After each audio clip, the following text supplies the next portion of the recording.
নমস্কাৰ বন্ধু বান্ধৱীসকল। আজি মই কৃষ্ণগুৰু আশ্ৰমত যোৱা কথা আছিলে। তাত 12 দিনীয়া পালনাম হৈ আছে।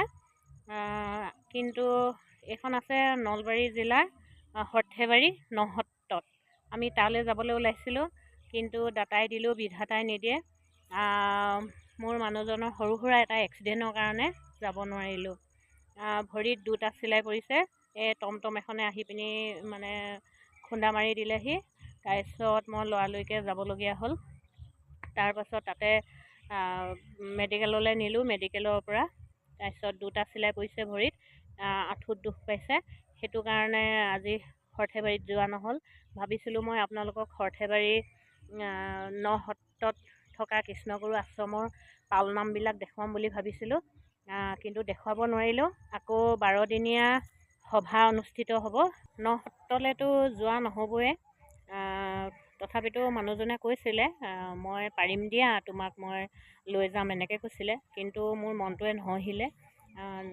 নিজৰ মানুহজনতকৈ ফুৰাটো বেছি ইম্পৰ্টেণ্ট নহয়। তাৰপাছত মই ক'লোঁ যে সভা অনুষ্ঠিত হ'ব 12 তাৰিখে। 12 তাৰিখে, এই ফেব্ৰুৱাৰী মাহৰ 12 তাৰিখে সভা অনুষ্ঠিত হ'ব সৰ্থেবাৰীত।